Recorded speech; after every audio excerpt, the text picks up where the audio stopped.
It's Friday, 11th of December 2020. Tonight's show, we are joined by Steve Day, a lifelong Oxford fan, who will be giving us some insight into their season so far, where it's all gone wrong for the pre-season promotion favourites, and how he expects the team to fare tomorrow.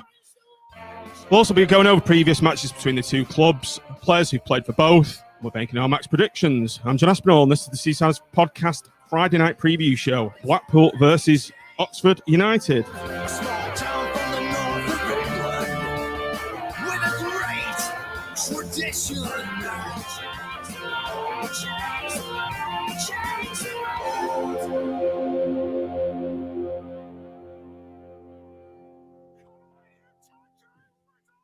Good evening, everybody. Welcome back to the stream. Seaside's podcast Friday night preview show, joined by Tim. Hi, Tim.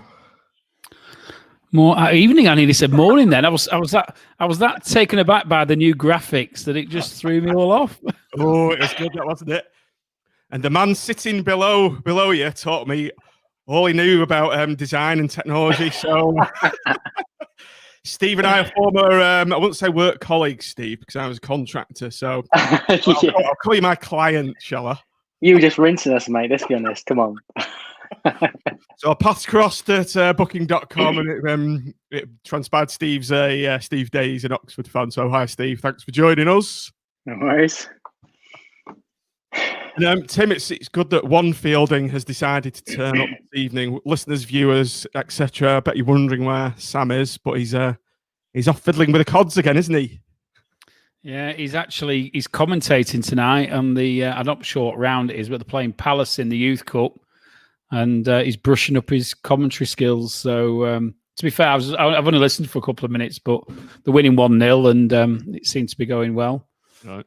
He needs the Blackpool gig, I think. That's what he needs. Is he getting getting a little practice in? Steve, for reference, Sam's son, he's a commentator. Oh, used to work for Fleetwood in the media team. But who was disappointed last weekend? Blackpool, definitely. I think you'd been cast him out of your house, Tim, wouldn't you? Ended up spotting the cons. So, what an action-packed show we've got for you, for everyone this evening. Welcome on the stream. Hi to Steve. Hi to Gareth. Do get your comments in as the show comes on. If you've got any questions for Steve about Oxford, do get them in. And he'll try and get through them as best he can. Steve, you've got two very young children, haven't you? You're looking a bit tired, mate. So. Oh, my God. I've got a baby camera on, right? That's why I keep looking down here, because the baby camera on. But yeah, very tired. She's one next week. So, yeah, it's keeping you busy anyway. Definitely. Right, on with the show. So, Tim, just before we crack on with an interview with Steve, just want to very quickly look back to our exit from the Pizza Box Trophy to Fleetwood Town. Tim, Steve, you're laughing there. I believe you're already out of this tournament, aren't you? No, we're still in it. We beat Forest Green on pens the other night. Oh, right, okay. We lost. Not that that's anything to shout about, but yeah. So, yeah, Tim, we weren't even... I know. Probably Steve's probably thinking, they're probably saying they're not bothered, but we actually said that on the previous match reaction show, didn't we? So we're not even going to bother covering it. It's that insignificant, and it was a second string we put out. Yeah, I think probably the only slightly disappointing thing for me really about it was that we didn't give the lads on the bench a bit of a run. You know, the youth lads, which I thought might have been worthwhile. I think there was. I didn't see most of the first half because my iFollow was playing up, but and I believe we played a lot better in the first half than the second. I think we just seemed to miss that. I think if we'd played one of the strikers, I think we'd have probably gone through. But we seemed to miss a bit of cut and thrust, didn't we, in that last third? Perhaps I think that's probably a reasonable assessment. And but yeah, listen, it's good. It's good that we're seeing players out there, and I think what we've actually got, there's probably 4, 5, 6 of those players who could slot into the first team fairly seamlessly, I think. So it's encouraging from that perspective. I think it also shows slightly where our weak links are, and I think probably we're short of a striker. Is my analysis. What I took from the game more than anything else was the fact that we're short of a striker. Steve's I think January's. Can I just jump in? Did you not sign 17 players this summer? 17. Yeah, but we let about 23 go. We left the unit left, Steve, as you know. So I know. we regularly chatted at work about Angela and Feeney. Steve branded him the unit, saying it was our only tactic across it. It was long ball to the big lads, and that was it. when they weren't playing, you guys would do. It did work, to be fair. He sussed us out so quickly. Let's move on, Tim. Let's change the subject. Right, Steve. Yeah. Let's introduce you to our listeners. So as I've penned there, Steve at Neo Day. For the benefit of the listeners, tell them that's your Twitter handle, isn't it? And it is, yeah. Those of less of a certain vintage, Tim. He's an international US-based rapper. And that's Steve's handle on Twitter. That's Steve's handle. No idea. You were looking a bit bemused. Right, but he apparently he's big with the kids, and Steve snaffled that Twitter handle, didn't you, years ago? Well, I had it like, I don't know, 20 years ago. I mean, I certainly got on Twitter from the early days, and yeah, since then I've thousands of followers later who think that I'm someone I'm not. It's quite annoying. Not just on there, on Instagram, on everywhere that I've had it. It's just people singing so sick to me and stuff like that, and saying I'm a fraud and all sorts when I've had it for a long time. I mean, at the end of the day, when you go to tweet somebody, you don't just put @John Aspinall. You have to work out what their actual handle is, right? So why am I any less entitled than anybody else? I don't know, but yeah. There's obviously a lot of thick people out there Steve, who don't understand the platform. Exactly, mate. Right. Anyway, let's kick off with your Oxford supporting background. So, how long have you supported Oxford for? Just actually, are Oxford called the U's or the Yellows? What's the preferred nickname? I think nowadays it's more the Yellows. The U's just more of a back in the 90s. I think I don't really hear it too often anymore. So yeah, probably the Yellows now. Okay. It's a bit more simplistic for us, you know. You've vetted the vaccine though, so we'll let you off. Well, it needs 70% of performance, so I can't really shout that anymore. Which ties in quite nicely with your team's success on the pitch, isn't it? 70%. Certainly does, mate. Mm-hmm. Yeah, it's not been a good start. It's a funny one. I know you. Don't worry, we'll be coming on to your very poor start very shortly. Don't worry about that. Yeah. Okay, we'll get to that soon. Right, so this is all about you. How long have you been Oxford fan for? Yeah, I was saying obviously to Tim before, I think probably about 95, which I know is a very relevant time for you guys that season. I mean, that was my first season. I remember going to the Walsall game at home. I think it's 3-3 or something. I was only 12 or so.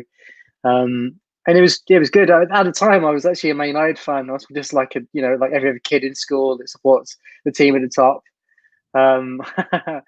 I just see the question. Remember piping us to promotion in '96 from Steve H. Yeah.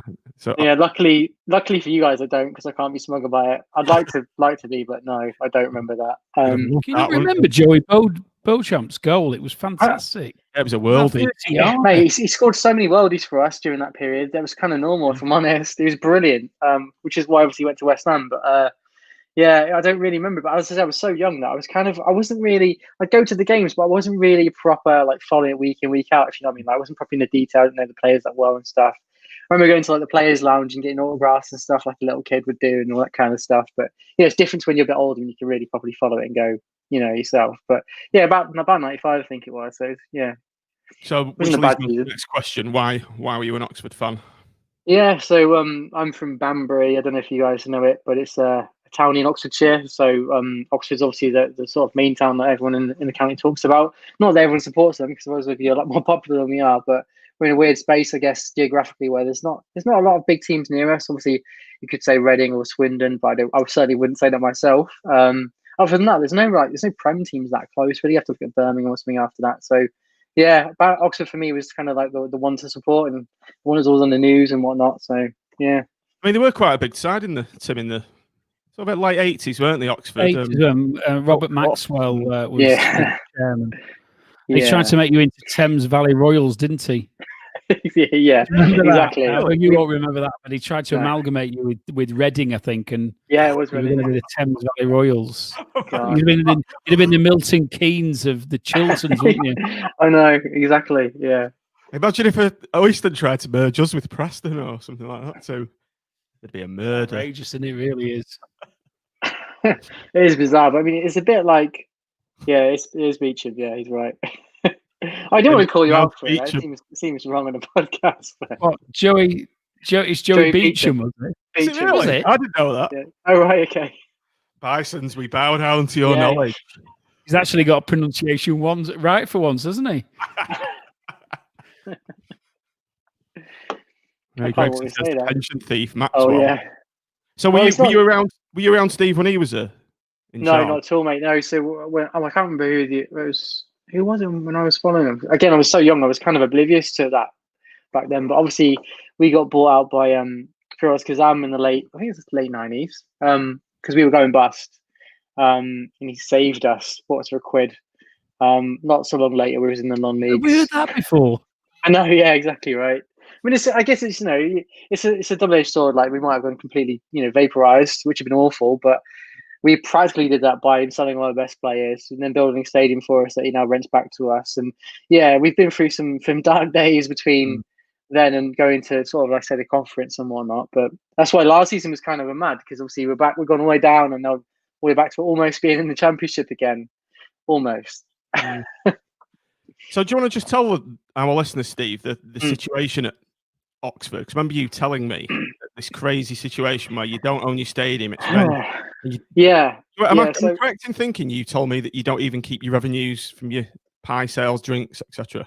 That's right. I mean, there's been some negotiation around that in the last year. I think it might have changed recently, to be honest. But when we were talking last year, John, that was definitely the case. So our previous owner, Kassam, built the stadium in sort of out of town for us. Built 3 stands, which I'm sure you all know about. I get so much jip for it all the time. 3 stands that hold 12.5k, which is adequate, obviously, for our standard of football. Hence why we never built the 4th, let alone the corners. And yeah, so we built the stadium after a long period of kind of construction. It was on, it was off, it was awful. And then, as I say, kind of sold all our players, or any value and whatnot. And part of the reason I think for all of that really was that he wanted the land in Oxford, which is worth a lot more than the stadium is worth that it's built upon. And since built hotels and leisure complexes and stuff around the stadium, which you'll see because there's no stand there, so you can just see behind where all of his other facilities are. So he's making a ton on that anyway. And then obviously, as I mentioned before, I think it's £1 million a season we have to pay to him as rent. We get access to the stadium like a few hours before every match day. Like I said, the revenues of not merchandise, but what you call confectionery and whatnot is obviously distributed to him generally. Although, like I say, I think that's been changing of late. Not that anyone's been buying any, of course. Oh, yeah. And yeah, we've been rinsed for that, and obviously that's really sort of held us back. But we've got a new owner now, and he helps to subsidise us a little bit, which definitely helps. Go on, Tim, you say something. Do you not have the offices in the stadium and things like that for the club, or do you have to be? Is all the admin function based elsewhere? That is a good question. I don't actually know, if I'm honest. I suspect that they probably don't, given the fact that I have heard this about not being able to get access to the ground. But maybe that's just on a playing basis as opposed to offices. There certainly is like conference spaces and other bits within the stadium that I guess would be utilised. But yeah, I don't actually know the detail on that. To be fair, we do own our own training ground now, though. That's news from the last year, so that's something. So what's your new owner's plans then to get out? I presume to get out of that arrangement, because it must be really holding you back as a club. Yeah, it's a funny one though, because obviously last season when we were doing well, I was going to say, you did really well last season. But then the jump to the top to the the championship is such that like you'd have to have serious investment to then compete, right? If you look at Wickham now, that obviously picked us to it.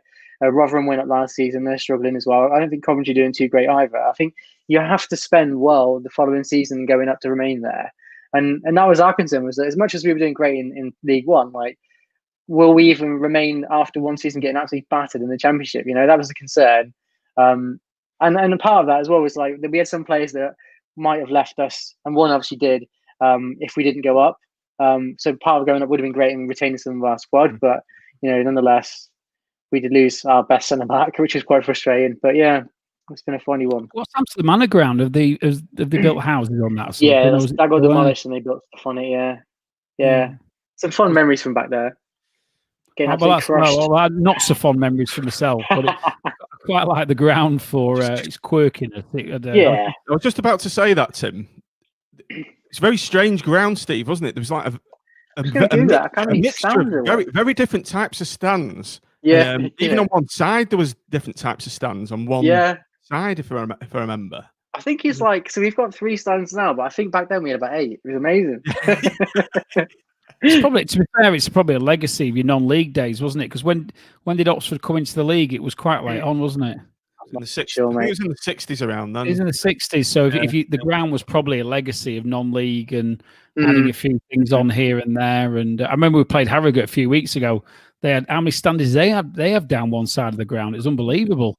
Yeah, it's mad, isn't it? All sorts of different adds on that have gone on over the years. It's sort of similar, isn't it? They got sort of low stands and other bits going on and whatnot. Yeah. I liked it. I always prefer the quirkiness of the old stadiums. It was yeah.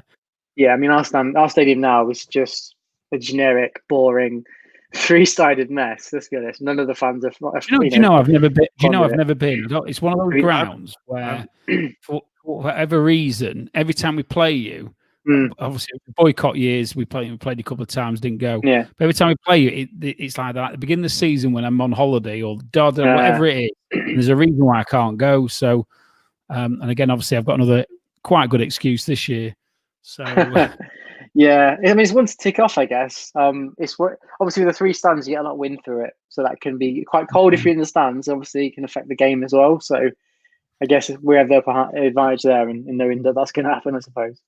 I was down your end. I went on holiday actually down your end, and we stayed in the Malmaison in the centre of the town in August. So I saw a good middle class holidays, by the way, Steve. Yeah. So I was down there. It's a very pleasant town so I'm looking forward to doing a proper boys trip and having a few beers around it. To be honest, that's decent. Yeah.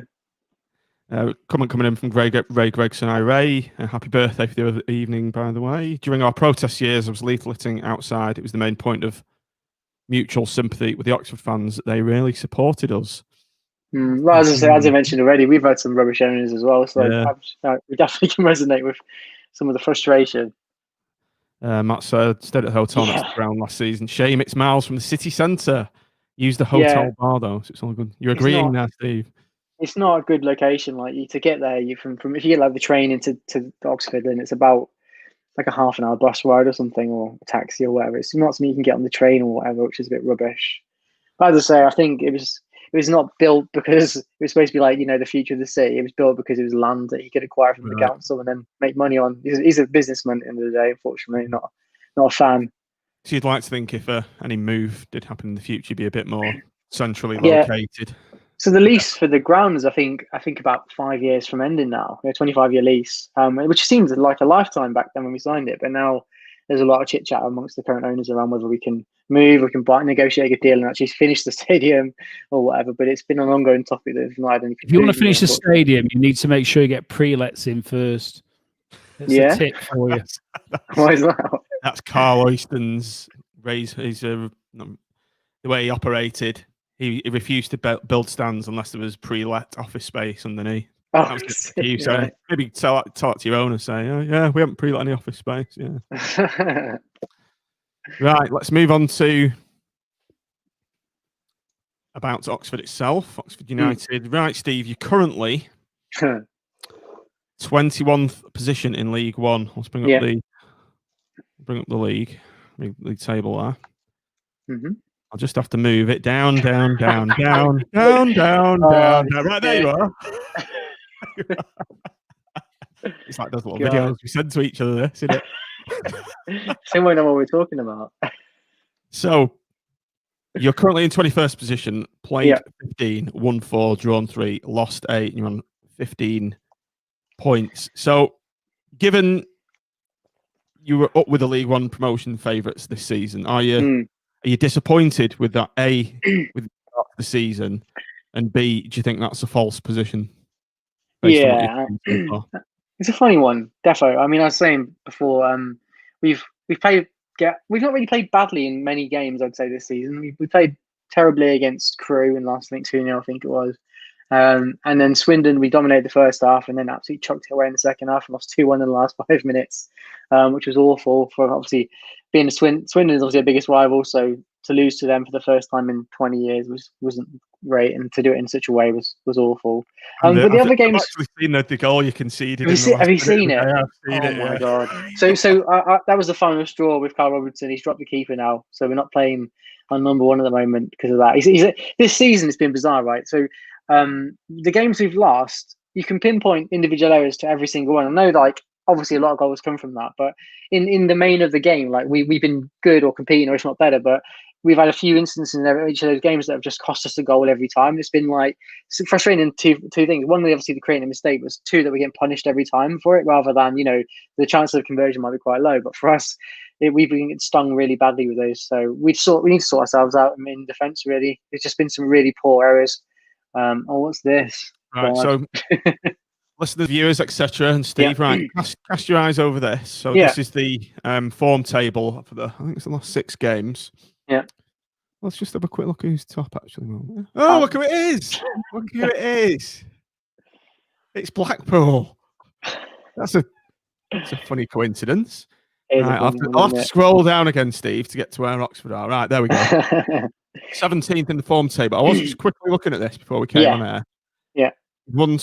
Played 6, won 1, drawn 3, lost 2. But you've had some good draws against the likes of Hull, Ipswich, and Pompey, who, they're in amongst it at the top.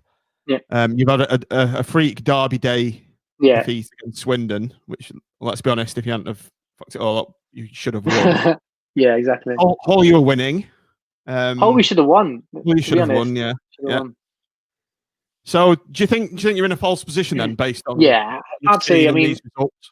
We've had injuries early on, which didn't help us. We've had 3 games postponed because of COVID, which has definitely slowed us down. You don't get any rhythm if you keep having games postponed, which hasn't helped as well. But as I say, the key thing really is I'm going to pinpoint 2 players: our keeper and Sean Clare at right back. They've just cost us a lot of goals.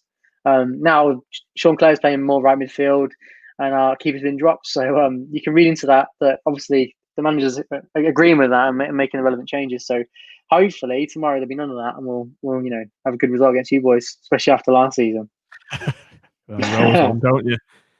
Yes. So the game against Hull then, because you were winning, and Hull have actually surprised me. They've been a top team. So was that a game you should have won, really, based on?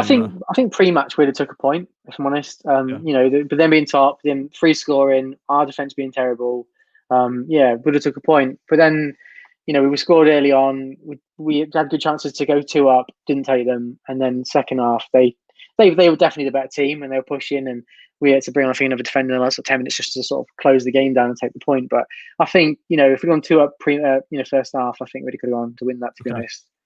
Although there was an incident where one of their players went through one goal and the ref blew for a free kick that was obviously before that, and they were absolutely devastated. And that was something they talked about post-match for sure, which is quite funny. Just going back to the Swindon game. So how big a derby is that? Just for the listeners and the viewers that aren't initiated, is that your main? It's our main derby. The team you hate? Yes. Well, it's a funny one. I would say yeah. Although many years ago, before Reading moved to the Medeski, I went to their old ground, which I can't remember what it's called. Elm Park, I think it was called. And I was only young. I probably like 97 or something. And I went on the Oxford coach, and there was about, I don't know, say there's 10 coaches or whatever. We're going down sort of near the ground, and one of the Reading fans bricked our coach, and there was a window next to mine. And some old lady was sat on it, and she was obviously not causing any aggro or whatever. So because of that, I've always had this hatred of Reading actually more than Swindon personally, because of that, because it's a very personal thing to me. But yeah, as a team, as a club, it's Swindon most definitely. Yeah, Reading, interesting. Yeah, we've always had them as a very nondescript club, haven't we? Who are their rivals? Does anyone know? Reading. Does no one care about them? I don't know. Yeah, I'm not sure. We wouldn't say it would be us. I don't know who they would say to you. You're either going one way, you're going into London, aren't you? Or you're going out the other way. I think Swindon must be the next club, mustn't it? I can't think of anybody else. There's nobody in that. Slough United, something like that. I always had the rivalry between Reading and Oxford as being. I thought that's where it was, You live and learn here on the Seasiders podcast. You live and learn. Reading fisticuffs on the cobbles. from Bisons. Quite an interesting comment we've had coming in from Chris Priest. Evening, Chris. Just wondering what Steve's thoughts are on our approach for Carl Robinson last season. Did he think we'd ship? I was dining out on this, wasn't I, Steve, if you remember? He really was, yeah. That was. I mean, obviously we were doing great.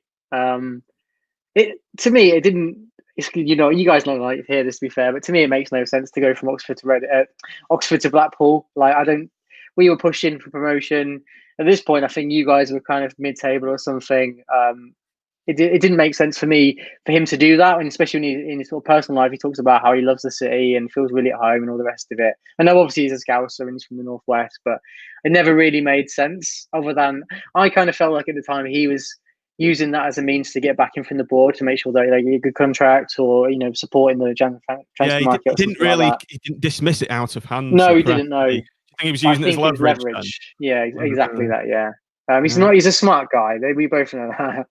I would have been gutted if he'd gone. Obviously, the season went well with him, but then this season there's already been some stupid chatter about, should he go or not? Because obviously our season's been pretty terrible so far. We just signed a 3-year contract at the end of last season as well, so it's unlikely that would happen, to be honest. But yeah, I would have been pretty gutted if he'd have gone to you guys. To be fair, I think if he had gone, would it not have been money though? I mean, obviously, if you're struggling a bit with finances, the stadium and the way it's all set up, I mean, is he getting the support financially that he perhaps needs to push you on? Yeah, I think, to be honest, I think we, in that sense, we're okay. Like the stadium is a problem for the club, definitely, but our owners is financially stable. We seem pretty financially stable, to be fair.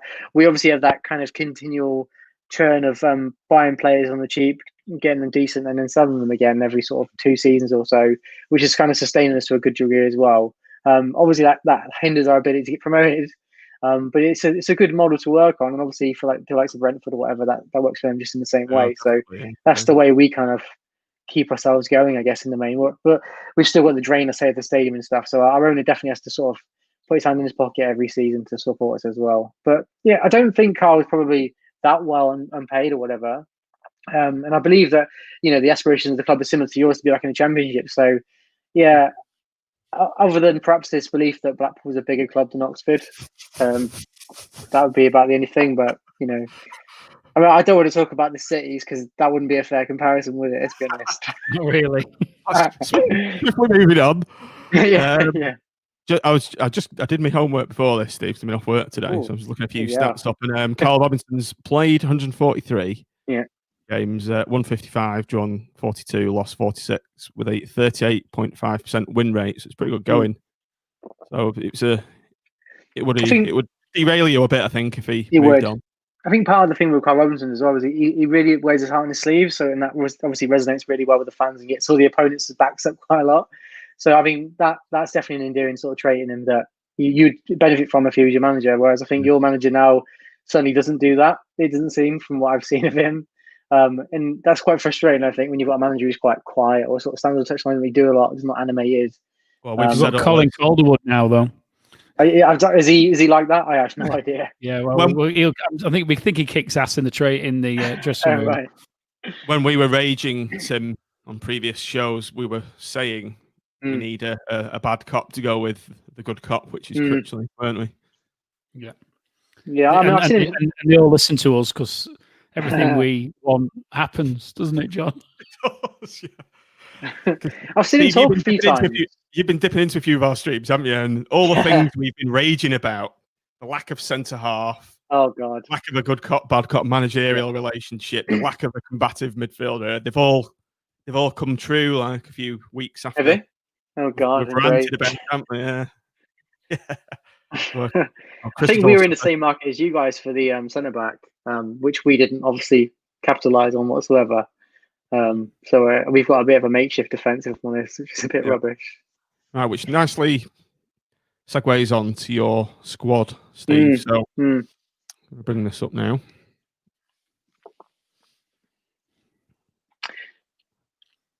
Right, let's just go through this squad of yours, and I want you to identify your kind of danger players and players we need to look out for. The ones I've heard of are Cameron, Brannigan, the ex-Liverpool academy player. Yeah, he's currently not playing. Oh, wasn't he went nearly blind a few weeks back. We got like a rare eye condition he's now recovering from, thankfully. Luckily, the boys up for the... Yeah, he got a rare condition and he nearly lost his sight.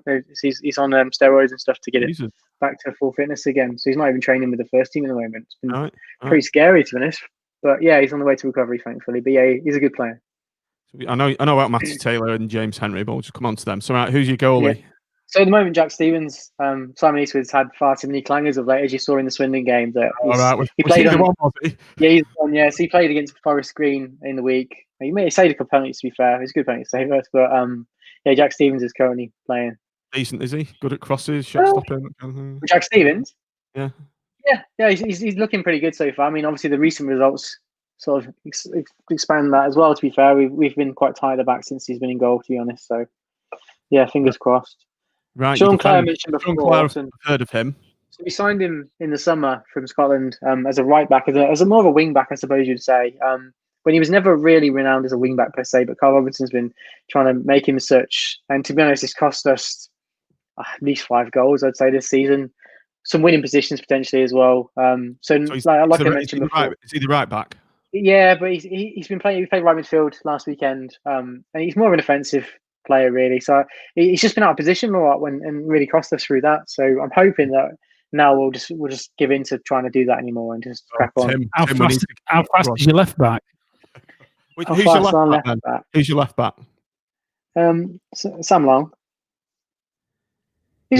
He's in for a torrid time. Who plays in the right for you guys then? CJ Hamilton. He's our right winger. Ironically, he's left-footed. He's an inverted winger. Oh, so what's he like? What's Sam Long like? Him and Ruffles. They're both dependable players. I would say they're not worldies. They're good squad players. But they're not incredible by any means. Right, so CJ Hamilton's probably the fastest player I think in League One. So fastest player I've ever seen. Okay. I would love to know what his 100 meters time is, because it must be pretty decent, to be fair. Yeah. He's whoever plays left back, you'll end up having to either double up on him, or he's going to get the other side. What he does when he gets the other side can be a bit unpredictable, but he'll get the other side. And to be fair, he scored a few goals and set up a few as well. So he's had a good start for the season. Bearing in mind where he's come from League Two. He's really stepped up. Hey, John, did he not score when you beat Liverpool pre-season? Yes, he did. He scored a couple, didn't he? So, Tim, I actually watched that at Tim's house. I was texting Steve at half time. This is brilliant. Then we lost, what was it, 7-2 or something in the end? We did play a second string in the second half. Oh, that's what I was pointing out. Exactly. We basically changed the whole team. Well, it seems to me, off the back of that game, that we only celebrate half-time results. So that's what I've learned from that. It was a second string team. I was telling you. He told you. Right, your centre-half partnership. Yeah, John so looks a bit of a unit. Who's he? Yeah, so he's kind of like, I mean, he's like, I don't know what he is, like 35 or so. He's become more of sort of a coach at the club now, but he's sort of a reserve centre-back as well. But generally, it's Elliot Moore and Rob Atkinson are our 2 centre-backs now. Atkinson came in exchange for us selling Rob Dickey to QPR in the summer, who was obviously highly rated and linked to lots of the Championship clubs. Yep. Atkinson's a good player, young. He likes to run with the ball from defence, and you'll quite often, once or twice a game, see him actually in the other end of the pitch trying to set somebody up. He sort of steamrolls through the middle of the park. He's good with the ball. Elliot Moore, more of just a tall, lanky kind of strong defender, but both quite young, to be honest, and not a great deal of experience between them in terms of sort of performances or whatever. So, yeah, could do better there. But Massinho is a good sort of understudy for those two, I guess, because he's obviously a lot more experienced. So, how do you think your defence is faring this season compared to last? It's a funny one. Without the individual mistakes, okay, but there's been too many of them between, as I say, mostly at the right back and with the keeper that's cost us. So, I mean, I'm not at all confident about our defence. I would certainly bet against us conceding, having a clean sheet tomorrow, rather. I can't see it. Certainly if you've got Linford Christie up front as well. So, yeah. Who are we going to be playing on the left, Tim, do you think, tomorrow? I think probably Kai will come back in, won't he? I suspect. Isn't he pretty fast as well, if I remember rightly? He is. He's very hit and miss, though, isn't he, Tim? Oh. Yeah, he'll either be a world beater or he'll be anonymous. So Okay. It's very rarely in between. So so yeah, he'll come out with a worldie and score a fantastic goal, but then give a ball away unnecessarily. So yeah, I mean, obviously we've got Ben Woodburn, who was you'll know very well, and he has played some games on the left, but he's not really hit the ground running with us. I don't think. Maybe it's because of lack of game time. I don't know, but yeah, I was going to mention. I had great hope for him.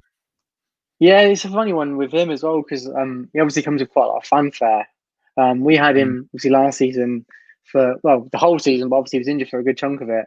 But early doors we had him and there was kind of he was okay. He would kind of go in and out of games quite a lot. He'd do something great and then just not do anything for ages within the game. And he's obviously quite lightweight as well, so I don't think he really gets stuck in too much. But it kind of felt as the sort of season went on last season that we were playing him out of sort of obligation from Liverpool, as if to say that our contract with Liverpool was that if he's fit, he has to play. Because he certainly didn't feel like he was warranting the place every week. So that was kind of funny. And then obviously he got injured, and then we didn't really miss him, if I'm honest. Once that was kind of pre-Christmas, if I remember rightly. And we were fine after that. So him not coming back this season was actually not a big deal, if I'm honest. He had a great game against us, where when we stole a 2-1 win. There was a few moments like that, but there was a lot of moments of just indifference where he was on the pitch but just not really doing a lot, if I'm honest. So yeah, I don't know. I guess you probably are feeling kind of similar about him from what you're saying. Yeah, and I was when we signed him, because probably based on what we saw when he came to Bloomfield Road, I was thinking that's a great signing, but he's actually proving at the moment to be a sub player.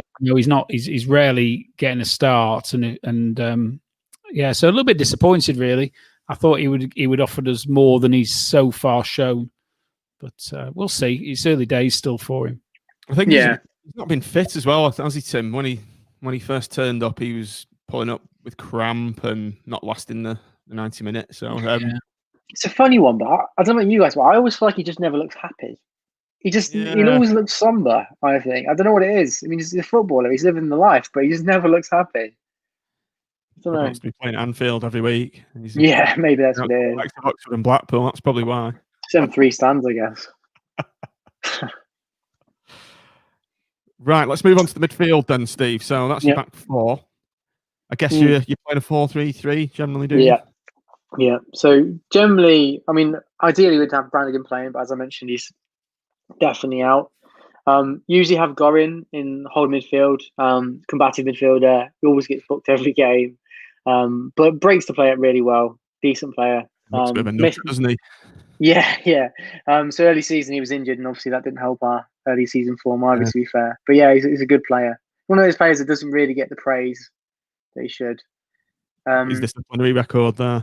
Yeah, exactly. Yeah, he's due a 1-match ban. Obviously, probably get the yellow card tomorrow, to be honest. So he's in the mid. He's in the middle, is he? Yeah, usually hold midfield.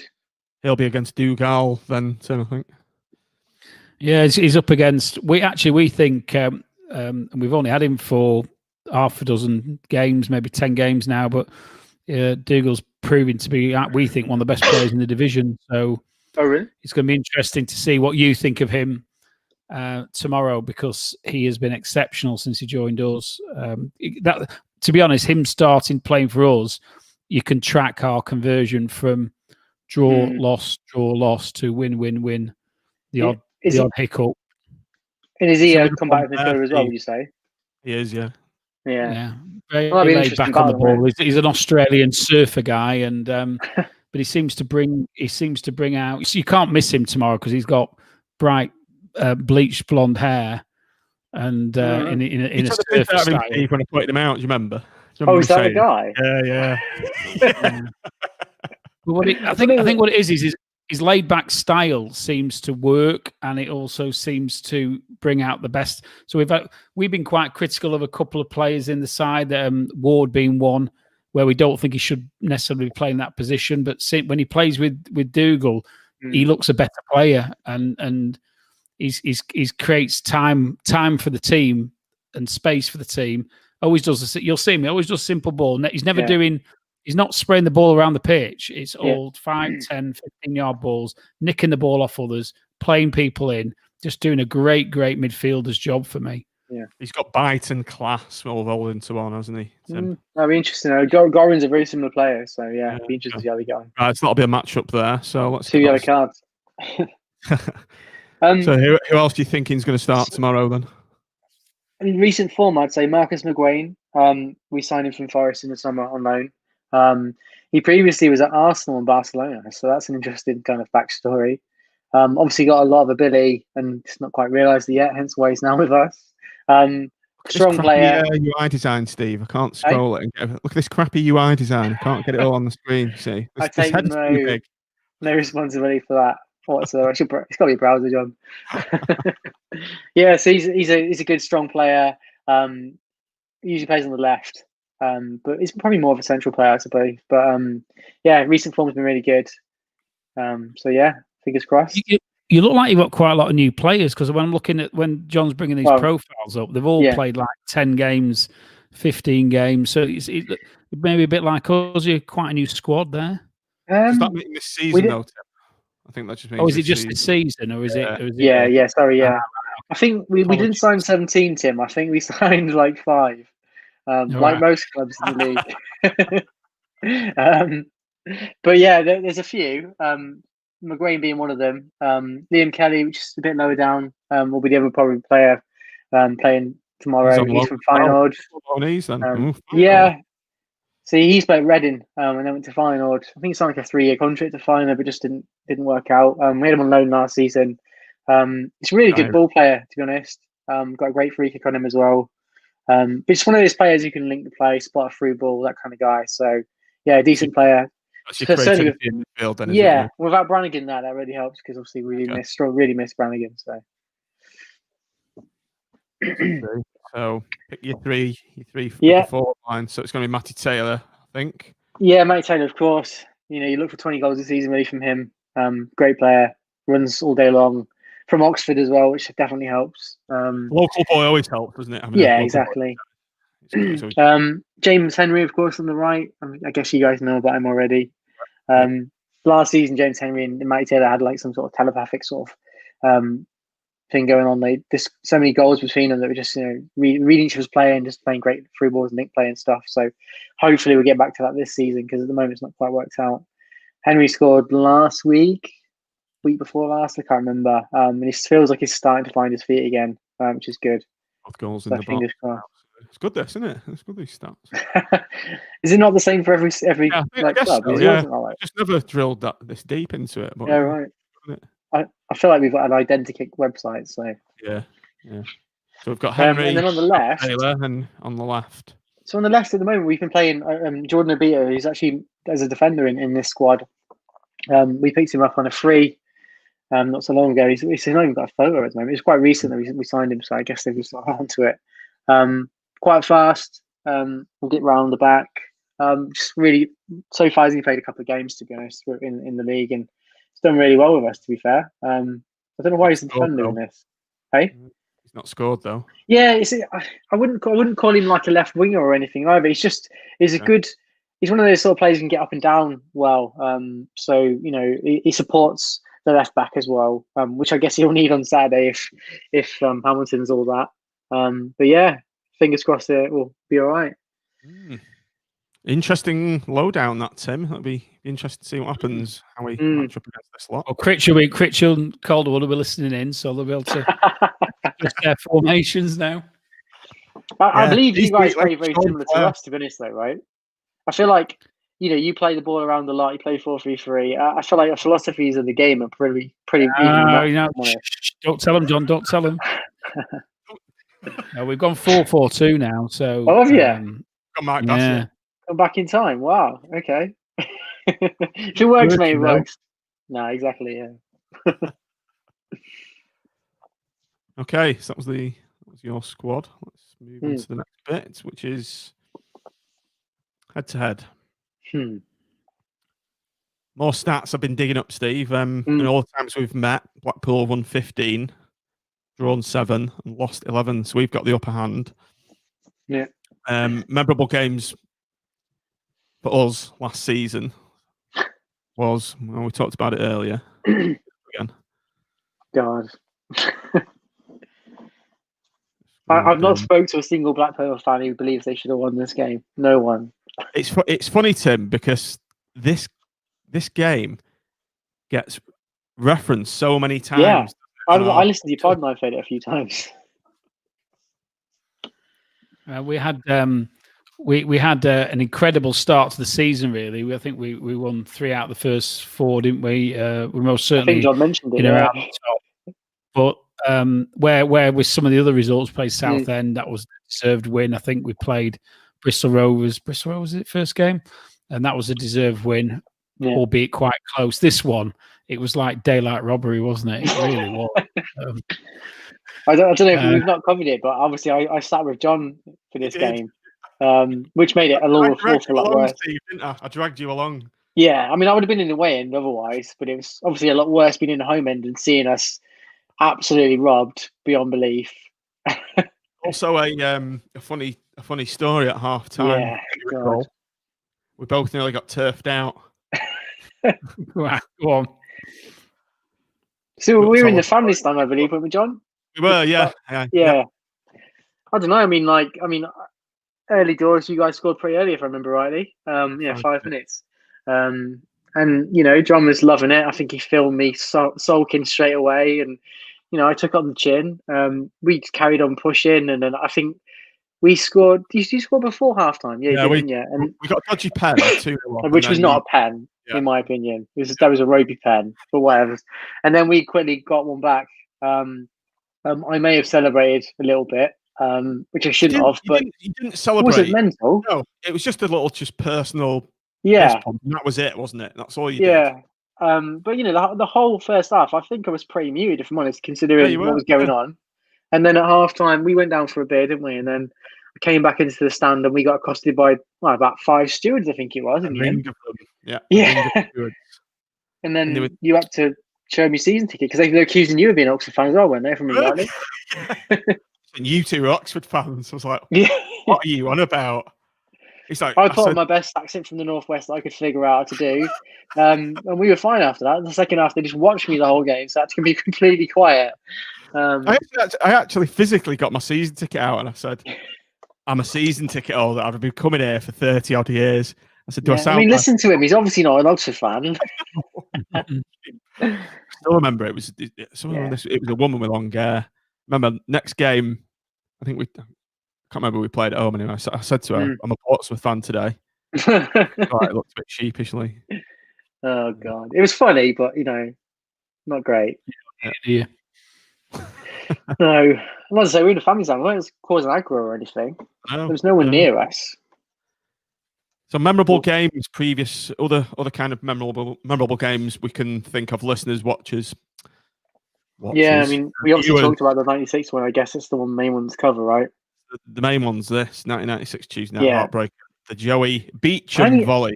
I need to see it. Can we put it on this? Can you get on the stream, John? I can't even remember it. But I was 12, so I can. You two talk about it. You two remember it being a night game. To be honest, I thought it was a Saturday. Oh, was it? I don't know. It was Andy Morrison had a disallowed goal. Yeah, there you go. Yeah, we should have gone 1-0. And it wasn't Andy Morrison scored, but the suggestion was, I think it was Ellis that had fouled the keeper. It was a bit tenuous, to be honest. I mean, it was right out, the open stand behind the goal where the away fans went. It was at that. And it was heading for a 0-0, and then I just remember he must have been 35 yards out, and the ball bounced up in front of Joey, and he just curled it into the top corner. Oh, he's such a player, honestly. Like the amount of brilliant goals he scored over the years for us, so good. I can't think of many players since then we've had that have been better than he was. Brilliant player. Do you find it, John? Yeah, it was one of the best goals I can actually recall ever been scored against us in 40 odd years of watching us. So it was that good. It was that good. And unfortunately, it cost us an early return to the Championship. We had to wait another 11 years. Oh, was it really? Wow. I mean, let's hope that our failure in the playoffs last season doesn't leave us 11 years bitter in League One as well, don't we? Yes. We got it. It was 78 we went down, and it was 2007 when we got back. Oh, God. There it is. The sound doesn't work for some reason. So look at that HD quality stream there back then. Dodgy clearance there. What was that going on there? Oh, this is 1-0. I had this kit. That's not it. It's not it. There we go. Oh, it is. I remember it. I've seen it again. What a goal. That's it. Just set up for him, didn't it? Just sat up right. Yeah. But he's John, probably the only player in the squad who could do that. Anyone else would have gone anywhere. Brilliant player. Get it full screen. I don't know about you boys, but Unipart is like like when you have that one sponsor in your team that's just like classic. Unipart was that one sponsor for us. When you see it, you go, that's the Oxford sponsor we should always have. Unipart. Unipart. It just looks right. When you see like Sharp on Man United or something like that. Yeah. It's kind of from the Gary Briggs. What was the other one you had? Yours is Wonga, isn't it? Wang Computers. Joe, you've had Wang. Yeah. Wang Computers back in the day. That's what Gary Briggs was, which nicely segues us on the final section of the show, which is they played for both. It's always a popular one, this. Listeners, viewers, get your comments in. I think you already have. Tim, can you think of any off the top of your head? I've got a few written down. Let's see if you can. Yeah, well, I didn't do any of my research for this one. So the obvious one is Gary Briggs, isn't it? So Briggs, he played for you when you were in the first division. Now the Premier League in the 80s, and he then came. I think he did actually, didn't he? So he to be fair, he played at quite a high standard. Then he came to us and kicked everybody off the park for the 3 or 4 years that he played for us. He still lives locally around here, to be fair, as well. Yeah. There he is. You see him. Let's get with that. You didn't mess with Briggsy. The famous one. Look at that one. Oh God, look at that. Look at this one. Jesus. Look at that. Warrior. You don't get that anymore, do you? Bloody hell. Everyone on the audio pod, I'm just flicking up a few pictures of Gary Briggs. One for Oxford with blood streaming from his face, and another one for Blackpool with blood streaming from his face. And tell you what, now, mate, we could do with him, to be honest. That's on eBay. He's got that porn star look going on, hasn't he? With the yeah. We'll say that to him though, Tim. No, there's another. Look at that one. More wood blood coming down him. He's an absolute nutter. One particular memory of me with Briggs, it was a home game against someone. The away teams burst straight through, bearing down on goal, and Briggsy's kind of to the left and behind the attacker, so he's got to come across and meet him, and he just couldn't make it. So he put his head down and ran into his chest, like head down, like a battering ram. Chicken. He headed his chest. And he headed him off the ball. Bang! Like, sent him spiraling through the air, and he just walked off. He didn't even wait for a red card. He was a hard man, though, wasn't he? Daniel Aguirre, Steve. One of yours. Yeah. I believe did you? From Burnley. Really? Yeah. Oh, right. I didn't know that. Timothy. Yes, we was this in last season. Yeah. Daniel Aguirre, Tim. Does that name ring a bell? Is that the boycott years? I think it must have been. Yeah. Obviously, as you probably know, we had about 5 years where you actually disconnect, and there's so many players come through during the periods when you're not going that you can struggle to even remember the names. Oh, 2018 he was at you. 2018. There you go, Steve H. He played 9 games, no goals for you. We signed him last season on a permanent, I think, 3-year contract from Burnley. Seems to have good potential or perspective anyway. For us, it's a funny one with him. Like he's got loads of pace, touches a bit loose, but can do kind of mad things and score some freakish goals. But at the same time, do some really poor passes and stuff. He just looks a bit raw. I think he just needs more time to mature a little bit more. But he generally comes off the bench quite late on for us and changes the game a little bit when everyone's tired. So it could potentially be a player that's played with both. He'll be on the bench tomorrow, I suspect. Yeah. This is a good one, Steve. It's from Sean Boothie. Thanks, Sean. Yep. Oh, right. Okay. So, I mean, I'll jump in first because for us he was brilliant. You know, What was his first name again? Lundstrom. John Lundstrom. He's now obviously in the Premier with Sheffield United. He was tearing it up with them. Yeah, it was brilliant for us, but apparently for you it wasn't so much, right? Tim, John Lundstrom. Yeah, he underwhelmed, didn't he, when he was here? That's an understatement. Bloody hell. Yeah, and I think to see how well he's playing now at a very high level, it probably actually just shows that you never know, do you? Because he was coaching back then. Who was coaching at Blackpool? Yeah, when you had Lundstrom. Oh, we had that many managers. Was it Lee Clark or was it? Two. They were both absolute shite. Tim. It might have been McDonald. Was it McDonald? Yeah, it might have been McDonald as well. So to be fair, he's with us at a really, really toxic time at the football club. Okay, yeah. And he's a young lad, and just maybe didn't quite happen for him. But yeah, you would never have said he was going to be a Premier League footballer based on what we saw. No. David Barnsley, did he play for Oxford as well? Yeah, he did actually. He was part of the 80s team. I should have remembered that, to be fair. Might be a bit before your time. That one, boys. Ex-England right back. He played for England, did Bardsley. Did he? Yeah. 2 stints at Blackpool. Martin Aldridge, rest in peace. That was very sad. Yeah, he was decent, to be fair, for us. Yeah, shamey. Good for us, Tim, as well, wasn't he? Was he? Yeah, he was. I remember he scored a hat-trick away at Stoke, and it was really, really sad because car crash, wasn't it? Was it car crash he died in? I think it was. Yeah. It was very, very sad. A lot of people saying Martin Aldridge, Mark Bison's also. Yeah. Ford.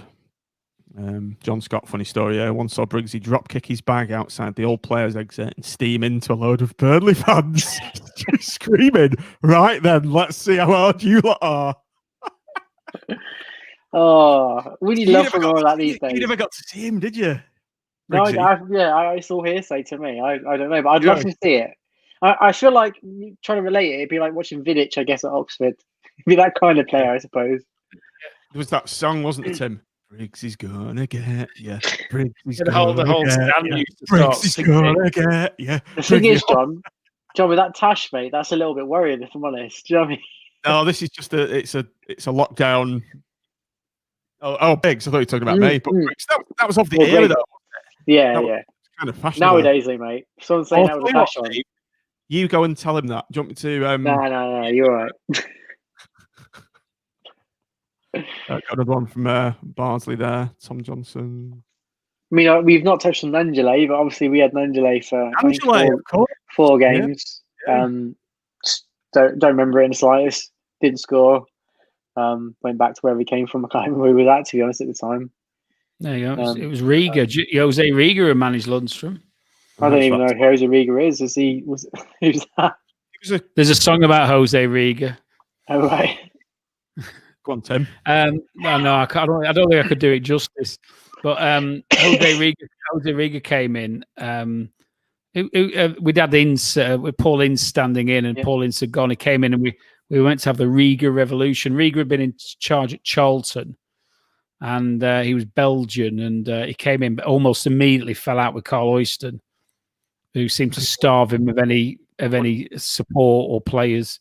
Oh, right. So we were left. We ended up having 5 players at pre-season training or something stupid, and we even had the national TV down there, didn't we? Covering it because there were so few players that we'd actually signed. We played Forest away in the first game, and they were signing players on the coach on the way to the ground, and it was absolutely madness. Couldn't even name a full bench at Nottingham. Forest, not Forest away first season of the Championship, Steve, and we couldn't even name a full bench. That is because he stood up to Carl Oyston, didn't he? And that's why. Yeah. So Carl, basically, if you stand up to Carl goes the other way, and he just basically, there was a Mexican standoff for about 2 months, and then eventually Riga goes, and he actually came out and said a bit, didn't he, about the way he was treated and about the football club. It was a bit of a cult. So the Blackpool fans actually, even though we actually did quite crap when he was here, he was a bit of a cult hero for that perspective that he stood up and wouldn't take the rubbish. It's finally another good one from Sean Booty. Where's Thomas? Steve, do you remember him? Yeah. not a lot to talk about really. He was all right, not amazing. Yeah, don't really have a lot to say about him, to be honest. It was just okay. Yeah, Tim, I think that rings true with what we saw from him. Oh, really? He was like the. I can't remember him. When did he play for us? He made his debut against Crystal Palace away, and he was something like the 15th striker on the list, and he was quite a poor quality signing at the time when we had all the parachute payments. He was a big black lad, like quite gangly up front. Didn't do a lot anyway. It was that period, wasn't it, where we just had so many players, and none of them seemed to hit the mark, did they? So I vaguely remember him now, but I didn't realise the Rentmeister played. Yes. Remember him, Steve? Jeffrey Rentmeister? I don't even know what you're talking about. He was a player that we signed from Plymouth on loan, I think, and then the next game we were playing Plymouth at home. They allowed him to play, and he scored against them. Really? Yeah. This is right, Gareth. Gareth, yes, I knew it was. This going back to Wes Thomas. He did. He scored away at Palace. I was there. I was on some freebie then. I think I can't remember. I won something. I got a people carrier down there. What's this one? Noel Blake. Was this when you were on the pitch or something, scoring goals for Wonga or something? Was it? No, it was another media appearance, Tim. I was getting about a bit at the time. You were being at Media Hall than I was at the time, weren't you? That's how me and you met, didn't we? Media whoring for was it Look Northwest? Look Northwest, yeah. It was about after Ollie got sacked. They wanted our opinions, didn't they? Everyone goes to my Twitter page. It's on there. It's on the header. Right, I think we're on an hour, so we'll start winding down. Match predictions then, gentlemen, and everybody out on the stream, get your predictions in. I want to hear what your predictions are. So, Steve, just give us a quick summary of how you expect Oxford to play tomorrow and the strengths and weaknesses.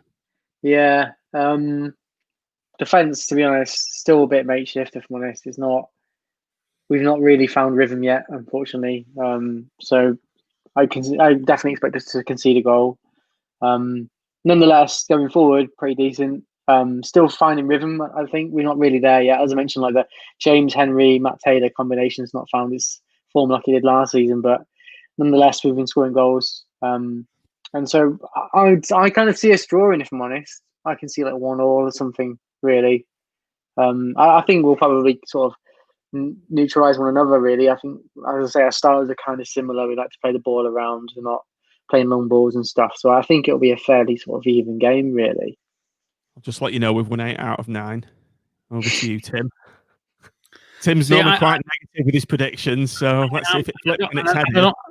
And I don't. Sometimes it's a little bit of like reverse psychology, and that you're thinking if I predict a win, we'll get beat. But actually, see, I quite like Oxford and like the way they play, and I think you are in a false position. So before we started talking about things tonight, I was predicting Oxford win, but I think you've convinced me that we can have the beating of you. I think if your defence is a bit dodgy, I think the combination of Medine Yates and CJ in particular will cause you some problems. I also think, I don't think the thing about Dougal's really got out yet, how good he's actually playing and how well he's playing. I genuinely think he's the best player in the division at the moment. So I'm actually going to predict a 2-1 win for once. I was going to do that. That's exactly what was in my head. Tom's just said, Steve, Luke Corbett's played alone in Oxford. Very good player for ours. He's been injured, but he's a wand of a left foot, and he's quite deadly from set pieces. We were linked to him in the summer as well, to be honest. Obviously, he did well at Ipswich last season, but he went out of contract or something. We didn't go in for him again, I don't think. I think his contractual askings were quite high, if I remember rightly, and I think that's why we didn't go for him. But I think from my memory, like it wasn't amazing, and I don't think he would warrant the amount of money that we'd be asking for. So I don't know how he's doing for you boys, but we've got very good competition at left back. Steve H said Luke will start tomorrow. I tend to agree. I think Husband's very solid, but he's not as much of a threat going forward. So it's a tough one. I think against a team like Oxford that plays the ball, play football, you play the right way. I think he'll probably do a better job against Oxford than and what he does is he brings the set plays in, which where probably we are weak when he doesn't play, is that we don't have anybody who can take a decent free kick. And as you'll see, if he doesn't, we waste so many dead ball opportunities. And when he plays, we tend to score goals off them. So I would endorse that. I think if I was picking the team tomorrow, I think I would give him the nod against Husband, and because I think we are playing a ball playing team. We're not playing a Gillingham or the like who are going to try and bully us and have big lads up front or whatever. It's going to be. I think the ball's on the deck a lot. It's a funny one actually, Oten, because for us, I feel like we struggle most of all against those teams. Like we obviously lost to Wickham in the playoff final. We played exactly like that. Some of the teams we've lost to this season have been the same. Whereas when we played Hull or Portsmouth or whatever, we've competed. So I don't know if you guys are the same, but when we play those teams that just really dare you play for the fouls and the long balls and all that, it's hard to play against those teams. But luckily, you went up at tomorrow. I think we struggled against Gillingham, didn't we, Tim, earlier on in the season? Yeah.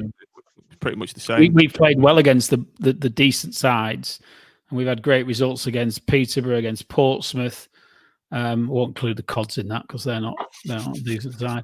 But the really good teams we've played well against, and I consider Oxford a good team, irrespective of where they are in the league at the moment. So Tim says 2-1 to the Pool. Press the wrong button there. Let's just go down. Steve H 2-1. Gareth White 3-1 to Blackpool. Bisons is bucking the trend with Bisons has got you down as a 1-0 win tomorrow, Steve. Really? We're not having a clean sheet. I'm willing to bet on that. Yeah. I'll take it, obviously, especially after last season. I'm not bitter, but yeah. You've conceded quite a few goals this season. We've been pretty tight at the back. So yeah. Christian Molson 2-0 to Poole. Matt Smith 2-0 away. Gregson 2-0. Steve H. Oh, that's very good. Another Steve. There we go. Look at that. Tomorrow, Steve. No, I hope it's just a good game, to be honest. We're very optimistic, aren't we? When you look at it as a group. So these boys know we got to the playoff final last season. No. Well, Steve, we all, in our pre-match predictions, pre-season predictions, we've all got you. No one's got you lower than third. Haven't we, Tim? Yeah, no, you're actually causing a few problems because our stats are being dragged down by our optimism for your season. It won't. I'm not worried about relegation. We'll be back up to mid-table, I think. Soon. Did John tell you who's winning? Did John tell you who's winning the prediction league? By the way, no, he didn't. Go on. I don't think. Is it? No, it's not. Oh my god. No, not this season-long one. Oh right, is it you, Tim? Not the one-off result that you predicted. Predicted Crew as my dark horses, and I think they beat you, didn't they, Steve? Yeah, we were terrible though. That doesn't count. Have you played Crew yet? Not a good team to play against. Yeah. So Phil Holmby's giving you a 2-1 win tomorrow, Steve. Really? Finally, last one. Last one, 2-0. Blackpool. So the vast majority are saying Blackpool win. Let's hope it comes to pass. I'd love to be joining you guys tomorrow on the post-match, but as John mentioned, I've got 2 small children and 6 o'clock is definitely not time to be on a podcast, to go into bed or having dinner. Have you got fans in tomorrow? Are you tier 2? So again, sorry? Are you tier 2? Yeah, we're tier 2. Yeah, we've had fans in for the whole game as well. Yeah. 2,000. Yeah, it's decent. It makes a change. We washed up here. Say again, sorry? It's still the great unwashed up here. We're I live in Manchester as well, so I suffer with all of you guys in the northwest, especially with our mayor being very outspoken as well. It's made it even worse. Right, just before we go, gents, I'll put myself on solo. How do I do that? There we go. Work it out one day. Right. Art of Football prize draw. Just to conclude the show. Bring this up. What am I on about? It's this thing here. Bigger. in conjunction with the art of football, you can win either that T-shirt, of which I've got one, because I said to them when I'm doing this competition, I said, right, what's in it for me? I said, I want a T-shirt. So they sent me one. So you can win one of them, or you can win the artwork. Now, this has all been going on behind the scenes the past 4 or 5 days, so entries are now closed. But I'll do the draw now. All the names are in this hat. So get it on there. Any drum roll to go with this? Is there? You what? I thought you had a drum. Oh, I have actually. Yeah. I'll rummage around, and the winner is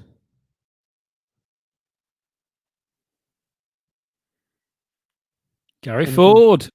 Gary Ford. There you go, Gary. Gary. Winner, chicken dinner.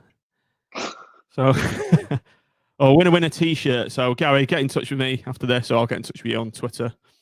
And you can have your choice of that piece of artwork, whatever it is, looks like modern artist, or the T-shirt. John, can you ban Stanley off the podcast? I don't get what it means anyway. Right, anyway, so we're over an hour. So, Steve, thanks a lot for joining us. It's been really good getting your insight on the show, and may the best team win tomorrow. Definitely, yeah. No, cheers. It was a laugh. Yeah. Makes it change from doing Farley's rusks and milk bottles and everything. And yeah, it does, mate. Yeah, it does. Back to it now, though. Yeah. So, thanks a lot for coming anyway, Tim. Thank you as ever. Thank you, and good night. Yeah, and if you have enjoyed this show, please do like the video. Please do subscribe. Helps us grow and gain more exposure on the YouTube channel, like on Facebook, etc. Just get that out of the way. So we'll be coming back tomorrow on the 606 show at 6 p.m, where we'll be reviewing what we've just seen. Hopefully another 3 points for the pool. I think Tim, Matt, and Nick will be on. Yeah, 3 points for the pool. 3 points for the pool. Still hear him, right? Where's his mute button? So all that remains to be said is thanks for watching, everybody. Thanks for all your comments. Thanks for listening on the audio pod. It's the 3 points tomorrow. So up the pool and the U's. Changed the world. A small town from the north of England with a great tradition.